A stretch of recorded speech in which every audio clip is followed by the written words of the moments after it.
संगीता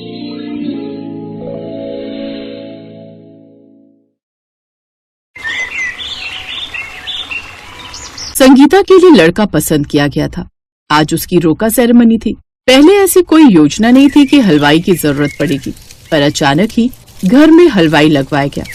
घर के पीछे बने खुले आंगन में हलवाई के लिए व्यवस्था की जा रही थी। संगीता की पूरी फैमिली भागा दौड़ी में लगी हुई थी। मम्मी, हलवाई की क्या जरूरत थी? अनिल जी के घर से तो बस 5 ही लोग आ रहे हैं। दीदी 5 नहीं 25 लोग आ रहे हैं। क्या 25 लोग? हाँ, तेरे पापा की सुबह ही तेरे ससुर जी से बात हुई है। वो बोल रहे हैं उनके सभी रिश्तेदार बहुत खास हैं। किसको लाएं किसको ना लाएं इसी उलझन में थे। बोल रहे थे कि रिश्तेदार नाराज हो जाएंगे, इसीलिए उन्होंने तेरे पापा से पूछा कि सभी को ले आए क्या, तो तेरे पापा क्या ही मना करते, उन्होंने हाँ कह दी। अब पूरे गिनकर 25 लोग बन रहे हैं तेरे ससुराल के, इसलिए हलवाई को बिठाना जरूरी था। इतने सारे लोगों का खाना रसोई में तो बन नहीं सकता, तो फटाफट से तेरे पापा ने हलवाई बुक किया। मीठे में गुलाब जामुन और जलेबी रखवाइए। कुछ और करना है क्या? नहीं नहीं, अभी इतना बहुत है। रोका है, कोई शादी नहीं हो रही, अभी तो बहुत सारे फंक्शन करने हैं। अगर इतना सब कुछ खुला करोगे तो ससुराल वालों का मुंह खुल जाएगा। दादी, मुंह तो उनका पहले ही खुल गया लगता है, तभी तो इतने सारे लोगों को ला रहे हैं। पापा को सगन के लिफाफे भी इतने सारे बनाने पड़ेंगे। मेरी वजह से ये सब हो रहा है। मेरी शादी में कितना खर्च कर रहे हैं आप पापा। कैसी बातें करती है तू संगीता? अरे तू मेरी बेटी है, जिगर का टुकड़ा है। तेरी खुशी के लिए तो मैं अपनी जान भी दे दूंगा। फिर ये तो तेरे ससुराल वालों की खातिरदारी है। अब जा जल्दी से तैयार हो जा। जानकी, संगीता को जल्दी से तैयार कर दे, मेहमान आते होंगे। संगीता ने एक सुंदर सी प्यारी सी बनारसी साड़ी पहनी और सज धज कर वो अपने रोके के लिए तैयार हुई। उसकी नजरें बस अनिल को ढूंढ रही थी, पर अनिल था कहाँ, वो तो दिखाई नहीं दे रहा था। पूरा घर मेहमानों से खचाखच भर गया। ऐसा लग रहा था मानो आज ही संगीता की शादी हो, तभी तो इतने सारे मेहमान भर गए। होने वाले ससुर, चाचा, ताऊ, फूफा, मामा सभी दांत फाड़ फाड़ कर हंस रहे थे। साथ ही उनके आगे सजी हुई थी तरह तरह के पकवानों की प्लेट्स। मोहित, बात सुन, अनिल जी कहाँ हैं? दीदी, होने वाले जीजू तो अपने जीजा जी और अपने दोस्तों के साथ बाहर खाने की टेबल पर है। संगीता बाहर जाती है तो उसकी नजर खाने की टेबल पर जाती है। वहाँ पर उसकी होने वाली सास, चचेरी सास और बाकी सभी रिश्तेदारी की औरतें खाने पर टूटी हुई थी। ए भैया, रोटी जरा मुलायम दो। क्या सूखी सूखी रोटियां दे रहे हो यार। भाभी, इन लोगों ने गोलगप्पे नहीं रखवाए? वैसे गोलगप्पे, चाट, टिक्की वगैरह रखवानी चाहिए थी। हाँ, मैं ये बात बाद में कह दूंगी, अभी तो तुम खाना खा लो। भैया, ये सभी रिश्तेदार बहुत खास हैं, इनके लिए बढ़िया गरम रोटी बनाना, किसी को शिकायत का मौका न मिले। संगीता देख रही थी कि उसके ससुराल वाले मुफ्त की रोटियां खाते जा रहे थे और साथ ही कमियां भी निकालते जा रहे थे। खैर, कुछ देर बाद जब सब मेहमानों ने खा पी लिया, तब संगीता और अनिल की रोका सेरेमनी स्टार्ट हुई और उसके बाद संगीता और अनिल का रोका पक्का हुआ। सगाई और शादी की तैयारियां शुरू हो गयी। ससुराल वालों की भुक्खड़पंथी और भी बढ़ गई जब एक बुआ जो दूर रहती थी, सगाई से पहले संगीता को देखने के लिए एक होटल में बुलाती है।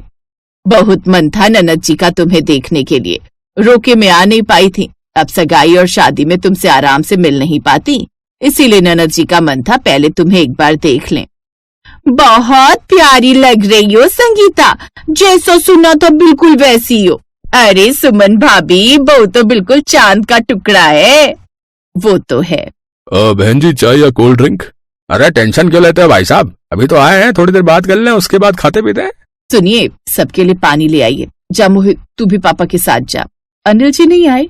देखो तो, शादी से पहले ही अनिल को देखने के लिए कितनी उतावली हो रही है। अरे नहीं, मैं तो मजाक कर रही हूँ। अनिल तो ऑफिस गया हुआ है। ये प्रोग्राम तो हम ननद भाभी ने बनाया, इसीलिए तो फटाफट से तुमसे मिलने आ गए। कुछ देर बाद खाने का सिलसिला शुरू हुआ, जो तब तक नहीं रुका जब तक संगीता के पापा का शादी का बजट नहीं हिल गया। मैं तो बस छोले भटूरे खाऊंगी, मुझसे तो ऑयली खाना नहीं खाया जाता ननद जी, मेरे लिए तो आप डोसा सांभर ले आओ भाई साहब। संगीता के परिवार वाले एक दूसरे का मुंह देख रहे थे। मेरे लिए तो मोहित बेटा सादी रोटी, दाल मखनी और पनीर ले आना है। कभी चिली पनीर, कभी चापे, कभी छोले टिक्की, कभी फ्राइड राइस, साथ में तंदूरी रोटी, नान, लच्छा पराठा। ये सब अभी ऑर्डर हुआ ही था कि तभी संगीता की सास ने रिश्तेदारों को फोन मिला दिया। अरे ज्योति, तू कह रही थी ना तूने भाभी को नहीं देखा, हम यही होटल में बैठे हैं। हाँ हाँ, दामाद जी के साथ आ जा। तो क्या हुआ? अब जब सब पहली बार आए तो खाने का बिल तो एक तरफ आया। सबको विदा करने के बाद संगीता अपनी फैमिली के साथ घर आई तो गुस्से में उसका मुंह फूला पड़ा था। पापा, मुझे ये शादी नहीं करनी, मुझे अनिल जी की फैमिली बिल्कुल पसंद नहीं आ रही है। अरे बहुत ज्यादा मुफ्त की रोटियां खाने वाले हैं वो लोग। ऐसे थोड़ी होता है, इतना प्रेशर डाल रहे हैं अभी से हमारे ऊपर। अभी सगाई का फंक्शन बाकी है, फिर शादी भी देखनी है। मैं इतना सब कुछ गलत होते हुए नहीं देख सकती। अरे उन लोगों को बिल्कुल भी समझ नहीं है कि इस तरह से किसी का खर्चा थोड़ी करवाते। मुफ्त की रोटियां खाने के लिए बहाने ढूंढ रहे पापा वो लोग। शांत हो जा संगीता, रो क्यों रही है? संगीता सही कह रही है, ऐसे नहीं होता सुदर्शन बेटा। घर में सबका मूड खराब था। संगीता को इस बात का गुस्सा ज्यादा था कि ऐसे समय में अनिल को उसके साथ होना चाहिए था, जबकि संगीता और अनिल की न ही रोके में ज्यादा बात हुई और न ही उसने रोके के बाद ही कोई फोन किया। उसी शाम संगीता ने फैसला किया कि वो रोका तोड़ देगी। संगीता गुस्से में अनिल को फोन करने ही वाली थी कि तभी एक अननोन नंबर से संगीता को कॉल आया। ये किसका नंबर है? हेलो। हाय संगीता, अनिल बोल रहा हूँ। सॉरी तुम्हें फोन करने में लेट हो गया। वो क्या ना, मैं तो तुम्हें रोके की वाली रात को ही कॉल करता, पर मेरा फोन खराब हो गया। तुम्हारा नंबर डिलीट हो गया, फिर वायरल फीवर हो गया। आज थोड़ी तबीयत ठीक हुई तो मम्मी से तुम्हारा नंबर लेकर कॉल किया। इसलिए एक हफ्ते से तुम्हें फोन नहीं कर पाया। सॉरी संगीता। मुझे पता है हर लड़की का अरमान होता है कि उसका होने वाला पति उसे कॉल करे, उससे बात करे।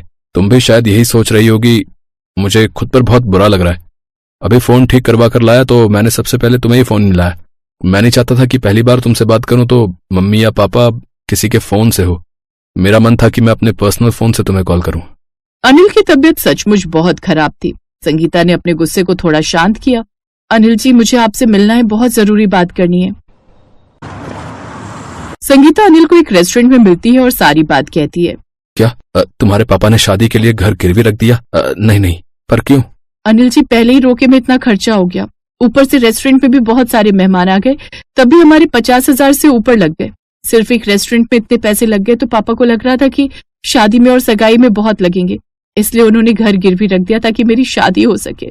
संगीता, ये रोका मत तोड़ो, मैं सब ठीक कर दूंगा। प्लीज, मैं तुम्हें बहुत पसंद करता हूँ, मुझे एक मौका देकर देखो। जब ये बात संगीता के ससुराल वालों को पता चली कि उनके व्यवहार की वजह से संगीता की फैमिली को इतनी सारी प्रॉब्लम आई है, तो सबको अपनी गलती का एहसास हुआ। सुनो जी, हमने पहले ही संगीता की फैमिली का बहुत खर्चा करवा दिया है। अब सगाई और शादी में हम उनसे 1 रुपया भी नहीं लेंगे। बेचारों का पहले ही बहुत खर्चा हो गया है। तुम सही कह रही हो अनिल की माँ। सगाई और शादी दोनों में आधा खर्चा हम करेंगे। मैं ये बात आज ही संगीता के पापा को कह देता हूँ। हाँ। संगीता खुश थी कि अनिल ने और उसके परिवार वालों ने उसे और उसकी फैमिली को समझा। और फिर जब संगीता और अनिल की शादी हुई तब सब कुछ साझा हुआ, जिससे संगीता के मायके वालों पर शादी में खर्चों का दबाव काफी हद तक कम हो गया। होना भी ऐसा ही चाहिए। अरे भाई, लड़की दे रहे हैं तो ये थोड़ी है कि मुफ्त की रोटियां खाने के नाम पर लड़की वालों को लूट ही लो। बिल्कुल नहीं। संगीता की ये कहानी यही मैसेज देती है कि यदि लड़के वाले हो तो लड़की वालों को समझना सीखो और जहाँ जरूरत हो वहीं खर्चा करवाओ, न कि मुफ्त की रोटियां खाओ।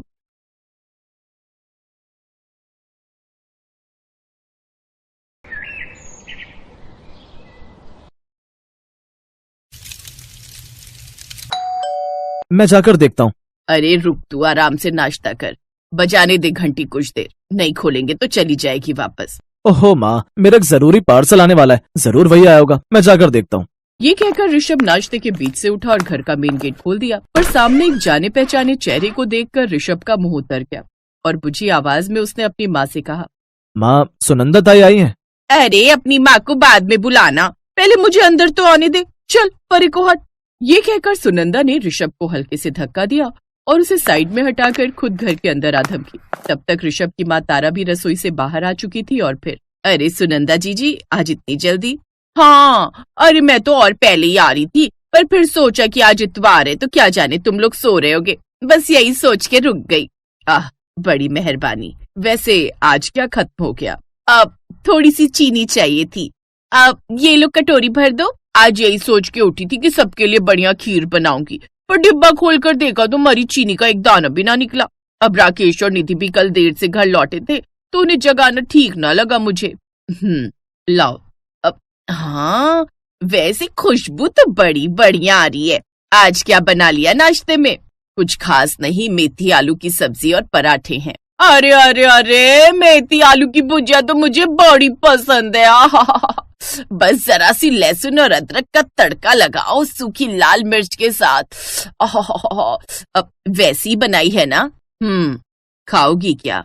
अरे नहीं नहीं, पर अब इतनी जिद कर रही हो तो दे दो थोड़ी सी। अब ऐसा करो, अपनी ही एक छोटी सी कटोरी में दे दो, कल आऊंगी तो वापस लेते आऊंगी। सुनंदा तारा की पड़ोसन थी और हमेशा ऐसा ही करती थी।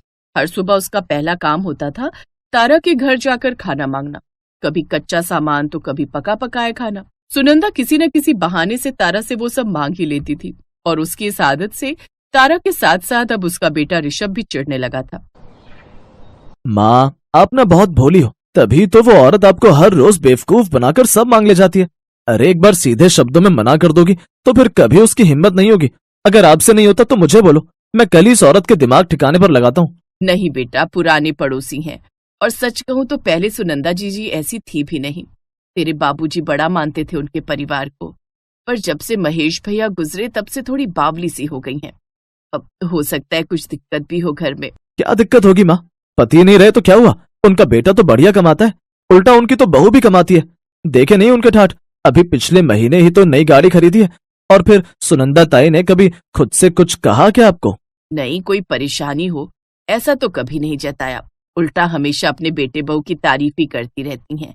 तू छोड़ ना ये सब और ये बता कि तू ऑफिस से छुट्टी कब ले रहा है? मिताली का फोन आया था मुझे, बोल रही थी शॉपिंग पर साथ चलने को। ओहो माँ, मेरे पास बिल्कुल टाइम नहीं है। आप और मिताली देख लो ना सब कुछ प्लीज। ये लो, ये रहा मेरा क्रेडिट कार्ड, जो लेना है और जितने का भी लेना है आप दोनों ही देख लो। दरअसल यहाँ मिताली नाम की जिस लड़की के बारे में बात हो रही थी वो तारा की होने वाली बहू थी। ऋषभ और मिताली कॉलेज से एक दूसरे को पसंद करते थे और अब बहुत जल्द दोनों की शादी होने वाली थी। ऋषभ वेल सेटल्ड था तो मिताली भी बहुत समझदार और सुलझी हुई लड़की थी। तारा भी इस रिश्ते से बहुत खुश थी। और फिर एक दिन,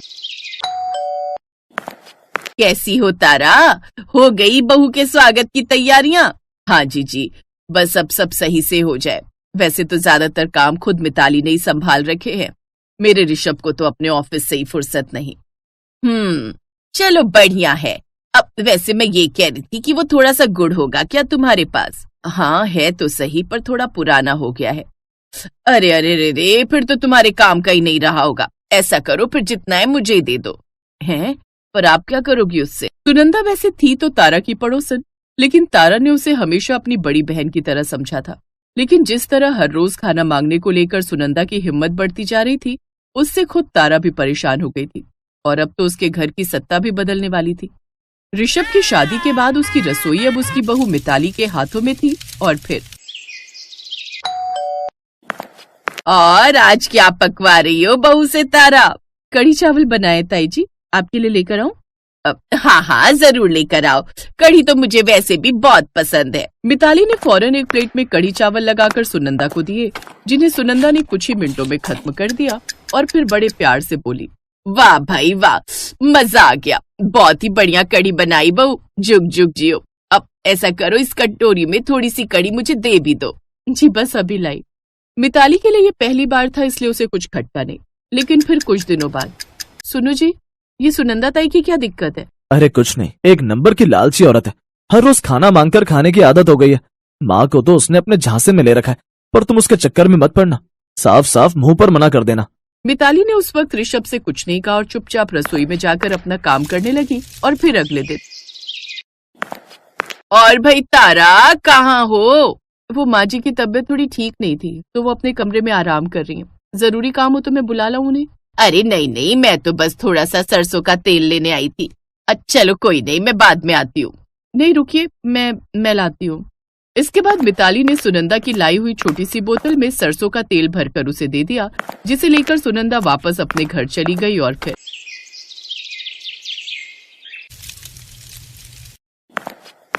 ये देखो, ये बुढ़िया फिर कहीं से कुछ मांग कर ले आई। ओह गॉड, इसने तो नाक कटा रखी है हमारी। मांगू नहीं तो और क्या करूं? तुम लोग तो मुझे कुछ देते नहीं, ना खाना और ना ही राशन। हाँ तो जीवन भर का ठेका ले रखा है क्या तुम्हारा? अरे रहने की जगह दे रखी है, वो कम है क्या? भूलो मत, तुम्हारे पति ने जीवन भर जो कमाया वो अपनी बीमारी पर खर्च करवा कर चले गए। अब यहाँ जो कुछ भी है वो मेरा और मेरे पति का है। और मैं कुछ नहीं लगती तुम्हारी राकेश? बोल बेटा। अब मैं क्या कहूँ माँ, मेरा कहना तुम सुनती कहो? कब से कह रहा हूँ छोड़ आता हूँ तुम्हें किसी अच्छे वृद्धाश्रम में, वहाँ तुम भी खुश और यहाँ हम भी खुश। लेकिन तुम्हें तो मेरी बात समझ में नहीं आती है ना। हाँ बेटा, तू सही कह रहा है। शायद मेरे ही समझने में गलती हो गई।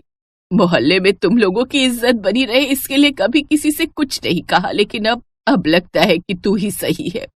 अब जब बहू ने ही कह दिया है कि ये घर मेरा नहीं, तो फिर आप हमारे साथ रहेंगी जीजी, हमारे घर में, जो आज से आपका भी है।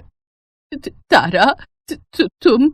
हाँ जीजी, बहुत अच्छा हुआ जो मिताली के कहने पर मैं उसके साथ तुम्हारे पीछे पीछे चली आई। क्यों जीजी, क्यों कभी कुछ नहीं बताया? क्या बताती तारा कि मेरे खुद के बेटे को मेरी परवाह नहीं। मेरी बहू मुझे एक वक्त का खाना तक नहीं पूछती, आस पड़ोस से मांग मांग कर गुजारा चला रही हूँ। ये कैसे बताती तुम्हें, और किस मुंह से बताती? कसूर तो आखिर मेरी परवरिश का ही है ना। नहीं ताई जी, कसूर आपका नहीं, बल्कि जिसका है वक्त उसे उसकी सजा जरूर देगा। अभी आप हमारे साथ चलिए, आज से आप हमारे साथ रहेंगी। मैं आपको खाना खिलाऊंगी अपने हाथों से बनाकर। नहीं बेटा, मैं ऐसा नहीं कर सकती। मैं तुम लोगों पर कैसे बोझ बन जाऊं, और ऋषभ वो क्या कहेगा? उन्हें मैं समझा लूंगी ताई जी, आप बिल्कुल चिंता मत कीजिए। बस अपनी बहू पर भरोसा रखिए और चलिए मेरे साथ। ये कहकर मिताली ने सुनंदा को गले से लगा लिया और सुनंदा में अब उसे ना कहने की हिम्मत नहीं। उसने एक बार भी पलटकर अपने बेटे बहू की तरफ नहीं देखा और मिताली और तारा के साथ चल दी, अपनी बची हुई जिंदगी को अपने आत्मसम्मान के साथ जीने के लिए।